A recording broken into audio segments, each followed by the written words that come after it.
pemirsa Tempo, salam sehat untuk kita semua. Jumpa lagi dalam program kesayangan kita, program Teras Negeri Tempo bersama saya Mitra Tarigan. Program Teras Negeri Tempo ini bisa Anda saksikan di kanal YouTube Tempo.co. Tamu kami pada siang hari ini adalah pejabat Bupati Jepara, Bapak Edi Supriyanta. Assalamualaikum warahmatullahi wabarakatuh, Bapak. Waalaikumsalam, Apa Mitra. kabar, Bapak? Baik. Selamat datang, Pak, di program Teras Negeri Tempo ya, Terima Pak ya. kasih. Bapak izin saya sedikit memperkenalkan lebih Ya, dalam lagi nih boleh. kepada pemirsa kita sekalian. Boleh. Baik, pemirsa, izin saya bacakan sedikit profil Bapak Edi. Beliau lahir pada 4 Mei 1965. Bapak Edi dilantik menjadi pejabat Bupati Jepara pada 22 Mei 2022. Sebelum menjadi pejabat Bupati Jepara, beliau memiliki rekam jejak karir di pemerintah Provinsi Jawa Tengah. Pernah menjabat sebagai Kepala Dinas Kearsipan dan Perpustakaan Provinsi Jawa Tengah dan juga sebagai staf ahli Gubernur Jawa Tengah. Dalam menjalankan tugas sebagai pejabat Bupati Jepara, Bapak Edi Supriyanta fokus pada pelaksanaan pembangunan daerah yang berkelanjutan dengan memprioritaskan pada beberapa sektor yang memiliki potensi untuk pertumbuhan ekonomi yang inklusif. Pemerintah Kabupaten Jepara berupaya memelihara dan juga meningkatkan infrastruktur jalan, jembatan, dan juga berbagai sarana transportasi lainnya untuk memperkuat konektivitas antar wilayah di Kabupaten Jepara dan juga sekitarnya. Bapak Edi juga berusaha memperbaiki berbagai sistem administrasi pemerintahan, mempercepat proses perizinan, serta meningkatkan kualitas pelayanan kesehatan dan juga pendidikan. Ini untuk lebih jauh lagi, mari kita langsung saja ngobrol-ngobrol dengan Pak Edi nih, Pak. Banyak sekali ya, Pak, semua fokusnya ya, Pak ya. Ya. Dari semua fokus, Pak, saya mungkin mau bertanya pertama kali dari segi infrastruktur nih, Pak. Tadi ada beberapa Oke. yang dikatakan memperbaiki dari segi jembatan ya, Pak ya. Mungkin boleh Pak dijelaskan apa yang sudah dilakukan dan mungkin ke depannya seperti apa, Pak? Terima kasih, Mbak Mitra. Pemirsa Tempo yang kami banggakan. Sebelumnya mungkin dari pemirsa belum tahu Jepara ya. Saya akan mengenalkan Jepara. Boleh, Jepara salah satu kota kabupaten di Jawa Tengah. Kalau kita mungkin dari Semarang ke utara terus nanti akan sampai di Jepara. Nah, Jepara jumlah penduduknya hampir 1.200.000-an sih. Dengan 16 kecamatan, 184 desa, 11 kelurahan. Nah, tentunya ini menjadi kota yang nggak asing lagi. Kawula muda kalau kenal dengan Raden Ajeng Kartini, Ingatnya itulah Pak ya, Pak ya. Jadi itu tempat lahirnya Ibu kita Kartini. Tempat lahirnya Ibu Kartini. Nah, terkait dengan Sapras yang disampaikan oleh Mbak Mitra tadi memang betul. Khusus jalan kabupaten di Jepara ini panjangnya hampir 732.000 kilo sekian. 732 kilometer, di mana kondisi jalan kabupaten sekarang ini baru mencapai 87%. Artinya masih 13% yang harus kita support untuk bisa benahi. Memang betul ada di Jepara ada 3 kategori jalan. Ada jalan provinsi yang kewenangan dari provinsi, ada 3 ruas jalan di sana. Ada jalan nasional, kewenangan dari pusat, dan juga kewenangan dari jalan kabupaten. Kalau ditanya Saprasnya, memang betul Mbak Mitra, jadi yang masih kita gali dan kita pikirkan, dan kita harapkan juga bantuan dari pemerintah pusat, adanya jalan tol. Jadi satu-satunya jalan tol ini yang kita harapkan bisa mengembangkan Jepara, berbagai daerah. Karena Jepara terkenal sebagai pariwisatanya, benar. sebagai kota ukirnya, sebagai kota wisata dan sebagainya. Nah, kami sudah menyampaikan surat ke Pak Menteri bahwa kami memohon agar bisa dibangunkan jalan tol di antara Semarang Demak. Nah, kan sekarang ini sudah ada Semarang Demak. Nah, tinggal Demak sampai ke Jepara kurang lebih panjangnya 36 km itu. Dan kita sudah melakukan studi. Memang jujur Jepara nggak bisa ada duitnya karena 36 kilometer itu bisa menghabiskan 12 sampai 20 T. Oh, Iya, besar sekali. banyak ya. Ya. Dan kami dijadwalkan ada jalan tol di tahun 2030 sampai 2040. Tapi tidak menutup kemungkinan kalau ada investor yang bisa sampai ke Jepara, kami sangat terima kasih Mbak Mitra itu. Harapannya bisa lebih dipercepat lagi Iya, ya rencana supaya urusan pembangunan tol ini bisa ya Pak. pariwisatanya bisa berkembang. Enak kan kalau kita misalnya aku mau ke Jepara ya, Iya, mau iya, liatin iya. pantai yang indah kan gitu. Bisa 1 jam dari Iya, Semarang iya, atau iya, 1,5 jam. Kalau saat ini kan hampir 2,5 jam Iya, kita ke benar, sana. benar. Trafficnya juga sangat tinggi, Agak kan, padat ya, padat Pak, ya. sekali. Gitu. Benar. Itu sih gambarannya Mbak Mitra. Iya, pastinya memang kebutuhan sarana tol ini udah penting banget ya Pak ya, Penting sangat sekali. dibutuhkan. Memang untuk mendongkrak perekonomian Ekonomi juga lokal. di Jepara. Oke. Masih urusan pembangunan nih Pak. Kan sekarang ini lagi fokus lingkungan ya Pak. Selain tadi pembangunan surplus jalan tol, tapi Oke. bagaimana nih kalau boleh tahu mengintegrasikan pembangunan Kabupaten Jepara dengan isu lingkungan ini Pak? Apa yang mungkin sedang dipersiapkan? Sebetulnya lingkungan Jepara cukup aman. Jadi kita ada RT RW-nya di sana yang tanggal 4 kemarin di bulan Januari apa ya sudah disahkan oleh DPRD dan kita sudah punya Perda RT RW-nya. Nah, terkait lingkungan isu di Jepara memang pada umumnya masih kategori aman. Hanya satu yang di Karimun Jawa yang sekarang masih jadi polemik, yaitu terkait dengan adanya lingkungan terhadap pengairan di sana, gitu. Ya. Artinya, tapi apakah mungkin ada rencana khusus Pak? Artinya pembangunan yang fokus menjaga lingkungan kah atau bagaimana belum? Tinggal kita mengelolanya aja ya. Jadi pengelolaan. kita sudah rencanakan di perdanya dan lingkungan-lingkungan itu sudah dalam tahap proses untuk dikerjakan oleh teman-teman. Gitu. Oke, baik Pak. Tadi masih dengan pembangunan daerah ya Pak ya. Tadi sarana sudah. Tapi ada lagi nggak Pak mungkin implementasi strategi pembangunan daerah untuk meningkatkan ekonomi lokal kita Pak?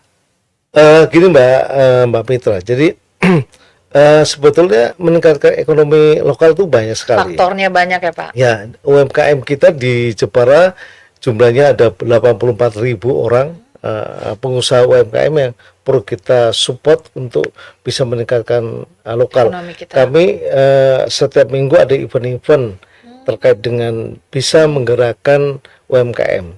Saya sudah perintahkan ke Pak Sekda, ke Pak Asisten 2 dan ke Kepala Dinas UMKM apabila Jepara ada event UMKM ini ditingkatkan untuk diberi kesempatan untuk mengembangkan usahanya.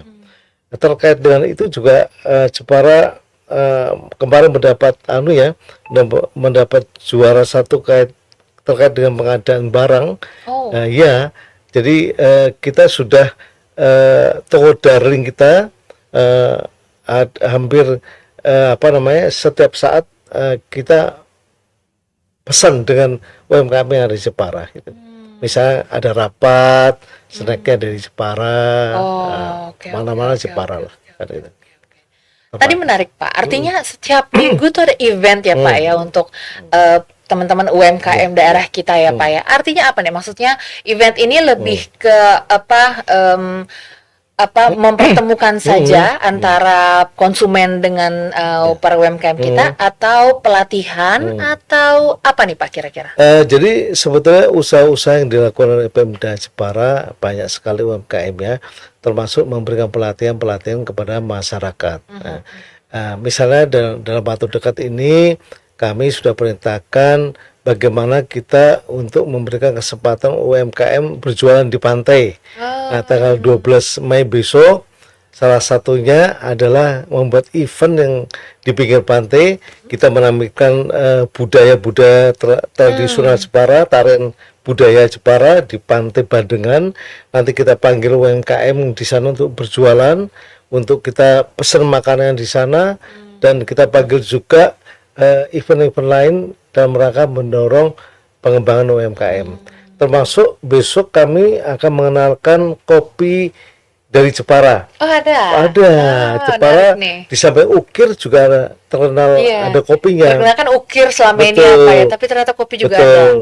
Besok kami akan mengembangkan, memperkenalkan kopi produk Jepara kepada masyarakat luar sebanyak 6.300 ibu-ibu wanita berkebaya menyeduh kopi, dan itu kita murikan. Insya Allah. Ya, 6.300 ibu-ibu berkebaya loh, cewek semua kan gitu. Sorry, kapan tadi Pak? Tanggal 12 Mei. 12 Mei. Oh, dalam waktu dekat sekali dong ini ya Pak ya? Silakan datang ke Jepara. Waduh. Jadi ada tari-tarian tradisional Jepara, khas Jepara, kita tampilkan di pinggir pantai. Kalau seperti kita contoh di Bali ya, ada di Uluwatu ada tari kecak yang indah itu. Nanti kita juga bisa menampilkan Jepara sebagai tradisional. Nah ini tentunya kalau ada tol yang saya bilang tadi, berkembang semua. Pariwisata yang berkembang, budaya yang berkembang, usaha perdagangan juga berkembang, Mbak Mitra. Artinya kayak masyarakat di kawasan Semarang yang lagi sumpek penat di kota, kita bisa cari kawasan pantai ya Pak di Jepara ya Pak, melihat. Jepara pantainya keren banget, apalagi ke Karimun ya, Mbak Mitra tentu udah pernah Karimun ya? Belum nih Pak, justru itu yang kita tunggu-tunggu Pak. Aduh. Jadi silakan datang ke Karimun di bulan Juni dan Juli ini cuacanya sangat luar biasa dan bagus sana, nggak kalah pokoknya. Hanya 2,5 jam dari Jepara kita naik kapal cepat. Iya. Luar biasa. Dan hotel-hotelnya sana juga sudah bagus, bertaraf internasional. Jadi nggak usah khawatir. Internetnya juga udah bagus. Semuanya katanya bagus. ada wisata hiu juga ya Pak ya? Ada penangkaran hiu ya, gitu. Ada. Boleh. Bapak udah ngomongin tentang pariwisata nih Pak. Kita dalamin saja sedikit nih Pak urusan pariwisata ini. Nah, apa mungkin yang ditawarkan nih Pak? Tadi Karimun sajakah atau ada lagi mungkin yang bisa kita ingatkan kembali Pak keenakan Jepara ini Pak? Jadi gini, pariwisata Jepara maju, Karimun Jawa ada. Nah kedepannya kita akan mengembangkan budaya tradisional yang Jepara punya, yang saya bilang tadi, menampilkan tari-tarian tradisional Jepara asli di pinggir pantai. Nah yang ketiga kulinernya luar biasa. Jadi kemarin kami habis menyajikan pindang serani. Waduh. Jadi ikan itu dibuat seperti pindang. Pindang itu apa ya? Kalau orang direbus, terus ada bumbunya asem, ada rempah-rempahnya, ada jahe, ada apa-apa. Nah itu rasanya sedap sekali. Dan kalau orang yang lagi kena kolesterol tinggi, cocok ini banget makan pindang serani ini. Kita negara maritim, apalagi Jepara ini harusnya ikannya banyak banget karena. Jadi kemarin kami menyajikan 9.783 porsi kepada masyarakat semuanya. Jepara, silakan makan bebas pindang serani, ikan segar dari laut kita. Karena laut kita itu luar biasa. Ikannya banyak gitu. Jadi jangan khawatir kalau ke Jepara, silakan mampir nyicipi pindang serani. Juga ada masakan-masakan lainnya. Misalnya odon-odon apa ya? Odon-odon dari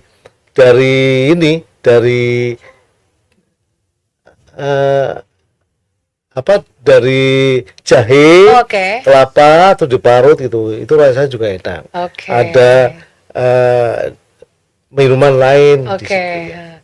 Selain tadi kopi yang juga sedang digencarkan ya Pak ya, isu kopi dari Jepara ini ya Pak ya. Artinya perlu lebih banyak lagi nih Pak. Kayaknya tidak hanya tanggal 12 Mei besok, perlu lebih banyak lagi nih Pak kegiatan-kegiatan yang menariknya Pak. Saya minta memang ke Dinas Pariwisata. Dinas Pariwisata itu setiap malam Minggu bisa ada event begitu. Iya. Nah, tadi saya sampaikan ada odon-odon Coro, coro ya, Coro, oke. Bukan coro dulu. Iya, ini Jangan salah. saya nggak tahu nih Pak. Oke. Coro, gitu. Takut kalau salah. Ya, gitu. Oke, intinya itu adalah makanan daerah yang enak banget dan bisa dicoba oleh kita semua ya Pak ya. Keren. Pokoknya datang ke Jepara. Nanti boleh nginep di kabupaten. Kan kamar saya banyak di sana. Waduh, Kosong.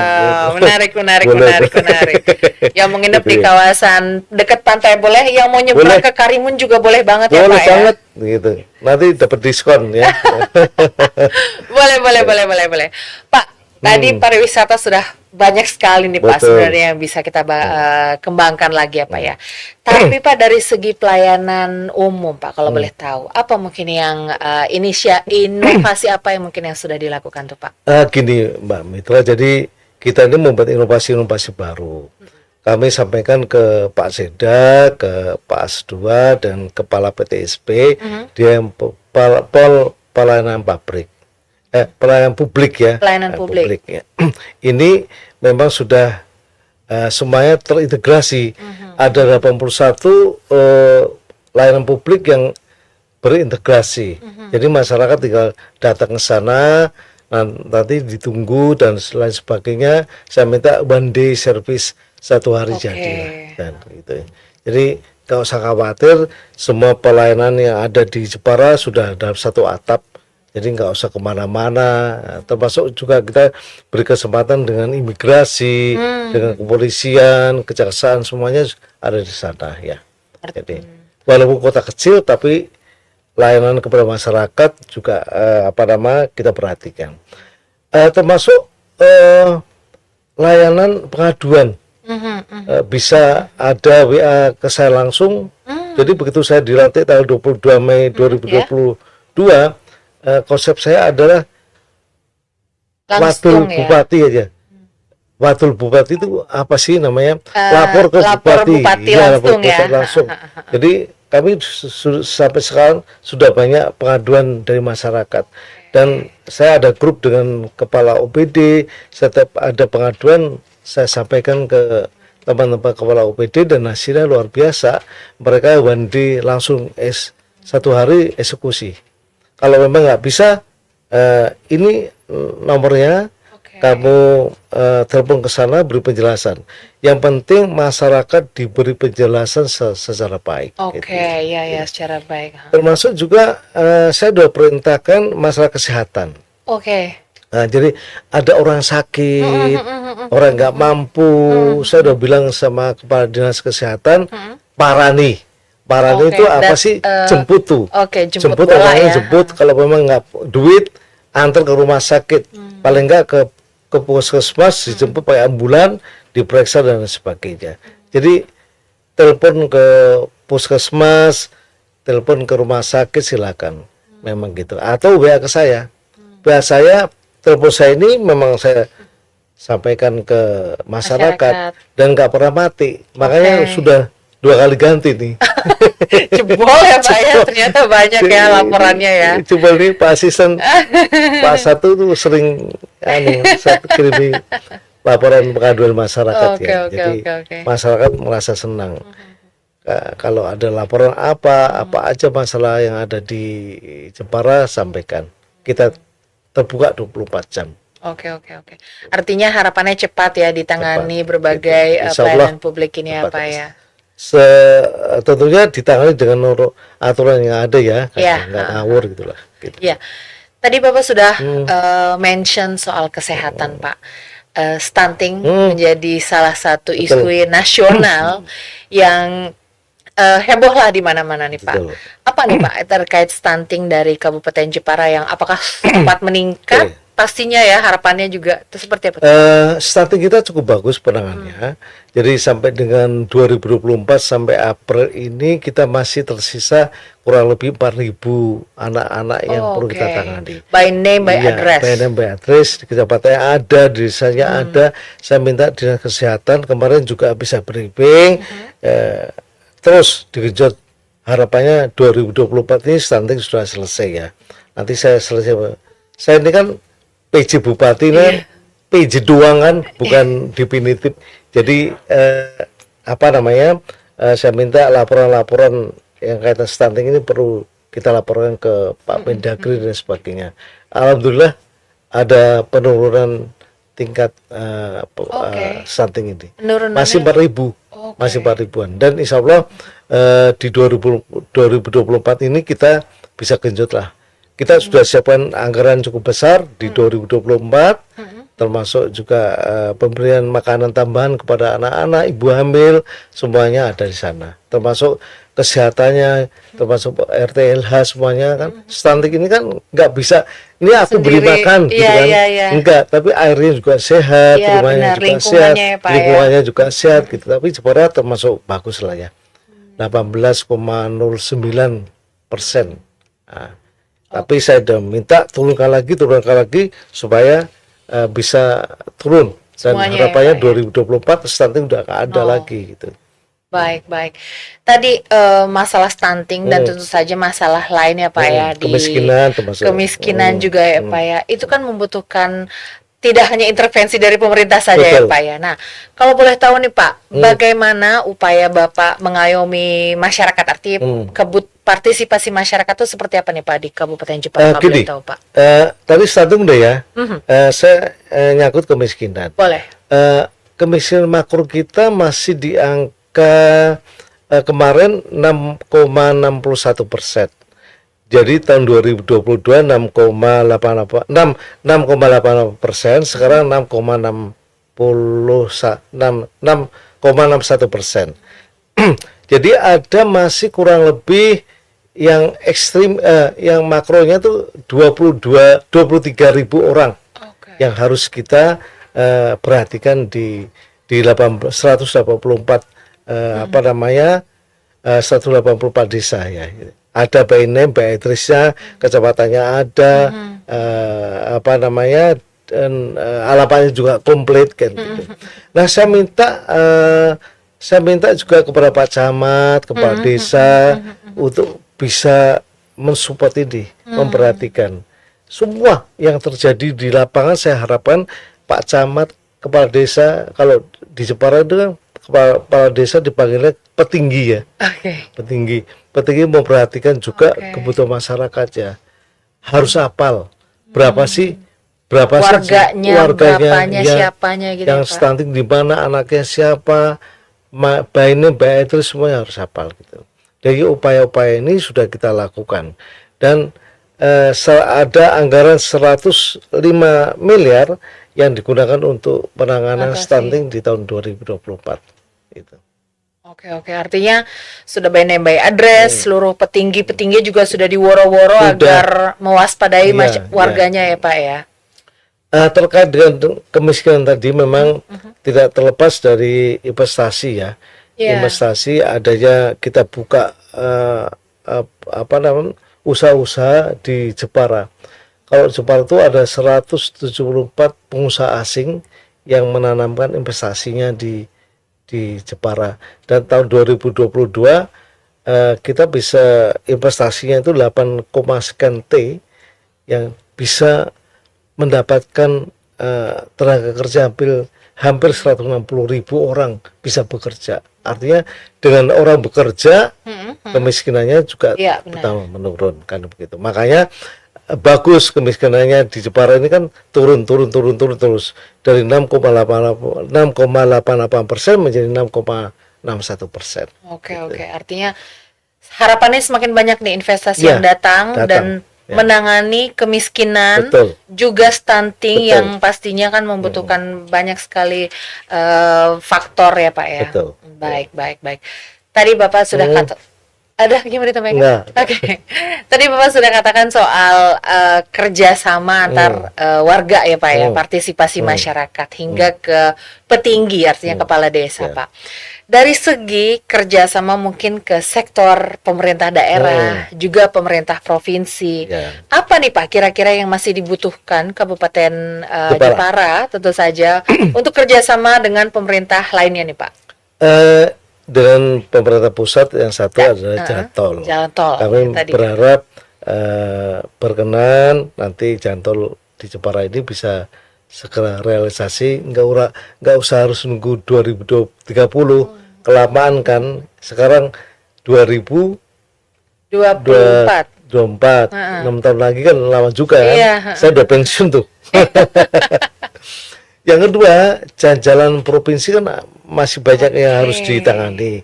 Nah, saya sudah sampaikan ke pemerintah provinsi melalui Kepala Dinas Bina Marga untuk jalan-jalan provinsi segera ada perbaikan, karena ini juga bisa pengaruh. Banyak jalan provinsi yang perlu diperbaiki, dan komplain masyarakat Jepara juga keras terhadap jalan. Iya, pastinya. Ya. Dan itu yang kami harapkan. Dan yang ketiga sih, dalam rangka pilkada ini ya, mudah-mudahan Jepara aman ya. Iya, karena pastinya. Dari data kemarin pemilu kita itu 85% memilih warganya, DPT-nya mereka menggunakan hak pilihnya. Oke. Iya. Oh, artinya nggak banyak yang non ya? No. Bagus dong ya, semuanya mengikuti. Bagus, mengikuti haknya. Betul. Oke. Termasuk juga kerukunan umat beragamanya juga, toleransinya keren banget. Jadi kita memberikan kesempatan. Saya juga mengunjungi ke gereja-gereja, ke kelenteng ya, ke pura dan sebagainya, sudah kami kunjungi, dan insya Allah dalam waktu tidak ada masalah untuk kerukunan beragamanya. Waduh. Kita kompak lah gitu. Waduh, bagus sekali Pak. Artinya dari segi kayaknya yang paling masalah ini urusan tol ini ya Pak. Kita mengajak. Pikiran saya apa gitu loh, dapat dia kan gitu. Karena tol ini bisa juga berdampak pada ekonomi lokal dan juga peningkatan pariwisata juga. Karena pada saat saya pulang ke Semarang lama juga. Ini kan saya alami sendiri kan. Kalau saya rumahnya Semarang, kerja di Jepara, atau ada undangan rapat di Semarang, itu kan waktunya juga habis lama di jalan. Apalagi ada rob, ada kemacetan, perbaikan jalan. Ini hampir-hampir menyita waktu kan, itu capek di jalan kan. Kalau di Jakarta enak kan, capeknya melihat orang kan. Sama juga Pak, kalau capek sama aja Pak. Gitu ya. Waduh Pak, ini banyak sekali yang sudah kita omongin nih, tapi nggak terasa ini kita sudah di penghujung acara Pak. Oh iya. Tapi kalau boleh nih Pak, mungkin ada beberapa kata penutup atau yang masih diingatkan kepada pemirsa Tempo sekalian Pak, silakan Pak. Pemirsa Tempo yang saya banggakan, pesan saya, jangan lupa kunjungi Jepara sebagai kota perjuangan kaum wanita. Di sana ada tiga pahlawan nasional cewek. Yang pertama Ratu Kalinyamat, Ratu Sima, dan Ibu kita Kartini. Kemarin Ratu Kalinyamat sudah mendapatkan gelar pahlawan nasional oleh Bapak Presiden di istana. Yang kedua, Jepara indah dengan pariwisatanya. Silakan datang ke Jepara, nikmati pemandangannya, nikmati kulinernya. Ini baju asli Jepara yang saya pakai ini troso nih. Troso nih. Ini troso buatan Jepara asli ya kan gitu. Ya, ini sangat indah sekali. Silakan belanja di sana. Jangan lupa juga belanja ukir-ukirannya. Itu yang nomor satu banget sih. Keren banget pokoknya. Kalau ngukir ini juga keren. Dan ke depan saya juga kepengen ada pemahat pemula. Saya akan mengadakan suatu pagelaran pemahat pemula untuk anak-anak ngukir. Mungkin 1.500 orang anak-anak sekolah dasar untuk ngukir natah. Karena sekarang ini kan sudah mulai luntur ya, seni ukir ini. Kalau di pertandingan gitu kan juga nanti kasihan itu. Itu dari saya. Jepara kota yang sangat indah, kota yang perlu dikunjungi, dan harus ke Karimun Jawa untuk menikmati pemandangan yang sangat indah. Harus banget ke Karimun Jawa. Harus banget gitu ya. Baik Bapak, terima kasih banyak. Terima kasih banyak berbagai informasi yang sudah didapatkan. Semoga semua pemirsa Tempo datang ke Jepara, main ke Karimun Jawa juga ya Pak ya. Amin. Terima kasih banyak Bapak atas informasinya. Pemirsa Tempo, demikianlah bincang-bincang kita bersama pejabat Bupati Jepara Bapak Edi Supriyanta. Program Teras Negeri ini akan kembali dengan sejumlah kepala daerah yang memberikan inspirasi untuk kemajuan negeri. Saya Mitra Tarikan beserta kru yang bertugas pamit undur diri. Sampai jumpa.